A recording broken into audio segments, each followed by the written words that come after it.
I noticed it before I even sat down. The nameplate.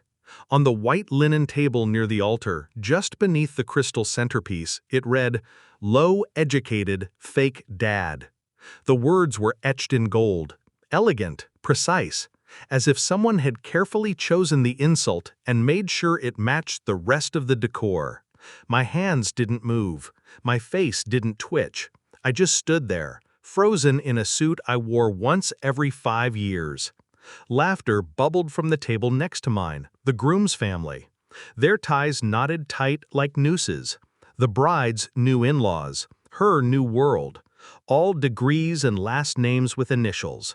I had raised her since her mother died, woke before the sun, packed lunches, ironed uniforms, missed meals so she wouldn't, never remarried. She was enough. And this is how they labeled me? Not father of the bride, not even dad, just a cruel joke in serif font. When I turned to leave, I heard her voice, quiet, unshaking. "Dad, let's go home." The laughter stopped, and for the first time all day, I smiled. It started months before the wedding.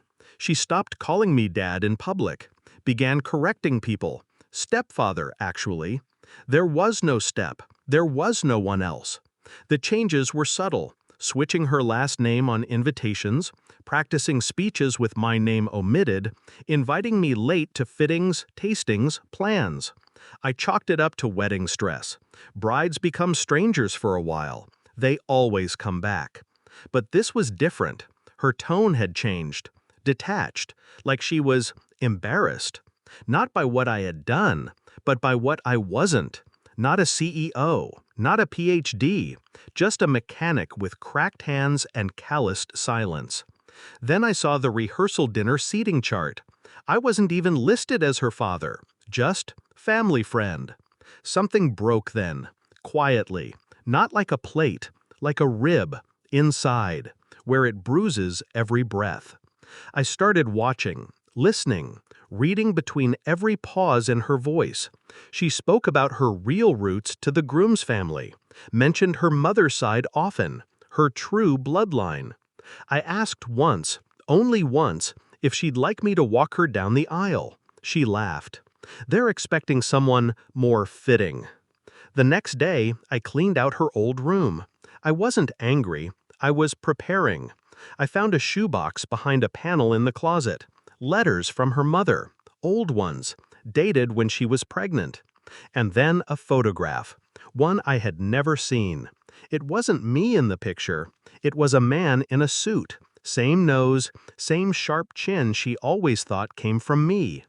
On the back, one sentence, written in her mother's handwriting. If she ever asks, tell her the truth gently. But I had never been told, because no one ever asked me anything. I paid for a private DNA test.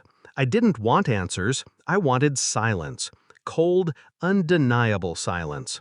I sent in hair from an old brush, kept in a drawer like memory. The results arrived 3 days before the wedding. Probability of paternity, 0.0%. I didn't cry. I didn't scream. I stared at that paper until it blurred. Then I made a copy, folded it once, slid it into my inside jacket pocket, next to the RSVP. I went to the wedding anyway. On time, suit pressed, boots shined. And I sat down beside the low-educated fake dad nameplate like I belonged there. Because I did. Even if the world didn't agree. She walked down the aisle, beautiful, glowing. Not mine, but I had built her path. And then she saw it, the nameplate, and her smile cracked. Just for a second. After her whispered, "Let's go home," we walked out together. No scene, no explanation. Just two silhouettes slipping out of a fairy tale built on lies. She didn't speak until we reached the parking lot. "Dad, I didn't know about the sign. I didn't approve that." I handed her the folded paper. Her hands trembled. She read it once, then twice. "No, this can't," she whispered. Her voice shook for the first time in years. "But you raised me," she pleaded, her eyes suddenly that of a 6-year-old again. "You are my father." I looked at her, truly looked, and then I said it. No, I was. And I turned, left her standing there in a white dress and a $1,000 lie. I didn't attend the second ceremony. They said she held it a week later, smaller, no speeches. I heard she cried before the vows, but not at the altar, alone. I went back to work. Routine kept the blood flowing. Sometimes I still think of her, not as a daughter, but as a decision. One I made, one I stood by. I raised her to walk with pride, and she used it to walk away.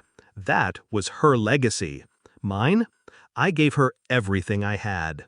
She returned it in silence. I accepted the trade and never looked back.